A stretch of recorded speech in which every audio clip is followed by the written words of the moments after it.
Damn, it's still exploding there. Hello friends. Iževsk is crying. Kim Jong-un is crying. Ukrainians are throwing up their hands.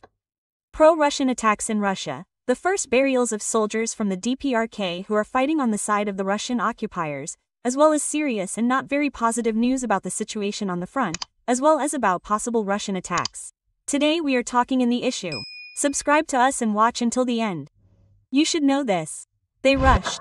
Oh, yes, there is.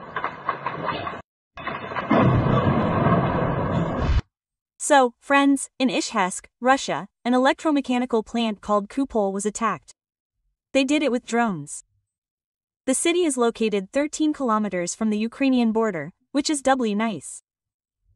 This plant specializes in the development and production of anti-aircraft missile systems, in particular, Friends of the Tor and OSAA systems. The enterprise is part of the Almaz anti-concern. This is a leading holding in the Russian air defense system. According to Ukrainian intelligence and open sources, the plant works in 2 or 3 shifts. Despite the shortage of components due to sanctions, the local airport even introduced temporary restrictions on the reception and departure of aircraft. But, friends, this is, as they say, only the beginning. Then even more enchanting explosions. Tears of Kim Jong-un, Putin's shocking goal. Let's continue, friends. The night before, the spiteful media wrote that Ukrainian missiles were flying towards Astrakhan, where the Kapustin Yar test site is located. Well, you all associate Kapustin Yar, which we associate with Orishnik. That's right, Putin usually scares the world with it. Hostile monitoring channels reported about the missile danger even for the North Caucasus. But where the Russians definitely felt the danger, it was in the temporarily occupied territories of Ukraine. Occupied Luhansk was under a night attack by drones. Finally, the propaganda phrase 8 years of the dumb Bambas is getting at least some fragmentary approximations to the fact that it is time to rant about the concentration of militants in our territories, which are currently occupied by the Russians. If you agree with this, like this video and subscribe to us. We continue. It was hot not only in Luhansk, friends, but also in Donetsk, and in occupied Yasenuvata they report about the arrivals of flights to the medical complex and the locations of the Russian Federation forces in our territories occupied by them. The so-called Razum writes that the enterprise in Donetsk was attacked by 4 Storm Shadow missiles.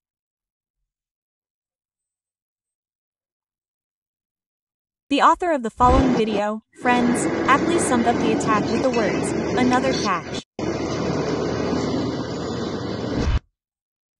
Friends, this night the enemy Zirka S-300, S-400 and radar were destroyed in the occupied Crimea. NASA satellites recorded a powerful fire south of the village of Karatny at night. Well, in the meantime, Putin is preparing for a new offensive and now Odessa is in his sights. I'll tell you about it in a minute. Wait, it will be interesting. The State Security Service showed exclusive footage of the work of Ukrainian UG-26 bomber drones in the territory of Crimea. The bomber works delicately. Look how epic and bright. It's like in that saying, "Very good, my friend Beaver." Well, for the first time in Pyongyang, gentlemen, there was a public burial of soldiers who died fighting on the side of the Russian army against Ukraine in the Kursk region. Everyone, of course, was crying. Yes, I want to ask, what about the face? How do you like this partnership with Russia? Same values, one people or not? But Putin doesn't care. No losses are stopping them. Moreover, Putin wants to capture Odessa. This is the main topic now, as the Financial Times writes with reference to a high-ranking official. Also, friends, some NATO leaders fear that the situation on the front line may significantly worsen for Ukraine. And this will happen by this fall, if there is no significant new military support. The Financial Times writes about this. There is a lot of talk about the alarming coming months now. For example, Valery Borovic, founder of a drone manufacturer called First Contact, a serviceman of the armed forces of Ukraine, states, friends, that Kyiv is becoming from the safest to the most unprotected and most dangerous city. The lack of air defense is increasing, attacks are intensifying. The capital is losing its air shield due to the redirection of Western aid to other regions of the world, leaving itself with nothing. Kyiv is going to be the most unprotected city, because there is not enough means of influence. Well, the strange overseas president is redirecting what has already been contracted and was supposed to be loaded onto steamers, go to Ukraine, redirecting it to Israel. And there is an oversaturation of air defense there today. To Ukraine, even what was contracted under Biden and new developments that the Biden administration said should be sent to Ukraine first.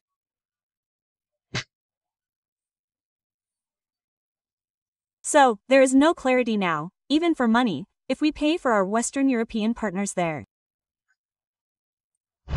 To protect ourselves from the swarms of UAVs with which the Russian Federation is attacking Ukraine, we have developed special anti-drone cartridges for small arms. Such cartridges significantly increase the chance of shooting down a drone thanks to a special warhead. The manufacturer has already codified the development and aims to equip every infantryman with magazines of such cartridges. And about the enemy, friends. Russia is expanding the Kazan plant for the production of strategic and civil aviation. The Finnish publication YLE writes about this. According to the pictures, the largest of the new buildings is about 320 meters long and has an area of about 19,000 square meters. The plant produces and modernizes Tu-160M aircraft and modernizes old Tu-22M3 from civil aviation. This is the Tu-204 and in the future it should produce new Tu-214. Despite the large-scale plans, due to sanctions and a shortage of workers, the Russian factories are lagging behind the planned deadlines. The stated deadlines are the end of the work the end of next year. On Monday, friends, alarming news also appeared. According to the Deep State map, as of June 29, a gray zone appeared on the territory of the Dnipropetrovsk region. From the border deep into the region, it is in some places more than 800 meters. What do official sources say, friends? No breakthrough of the Russian Federation troops into the Dnipropetrovsk region has been recorded. This is stated by the spokesman for the Yusuf Kortitsia Trigabov. I quote, "There are very active battles in the villages located near the administrative border of the region. The same Yalta, Komer, Shevchenkovy, but they are holding the defense there." Friends, the Guards of Darkness unit, which is currently performing combat missions in the Pokrovsky direction, is reconnaissance. Our scouts from Gurmo need a pickup truck to perform combat missions. You understand how delicate the work of our scouts is, especially in this hot direction, and how much they need to have a car. So let's help. QR code on the screen. In the description of this video you will find a link where you can join the gathering of guards. They are extremely cool. Let's finish this gathering quickly, because it is urgent. These units of darkness as part of the special forces of the Ministry of Defense of Ukraine. I appeal to the charitable project and subscribers of Yanina Sokolova for help in raising funds for the purchase of a military vehicle to perform combat missions. Together to victory. Glory to Ukraine. Follow everything that is happening in the country and the world. Here we are telling the truth, no matter how uncomfortable it may be. Friends, we have reviewed the events that took place last week and announced what will happen in the context of Ukraine in the world next week. You can watch this review here. Total recommendation.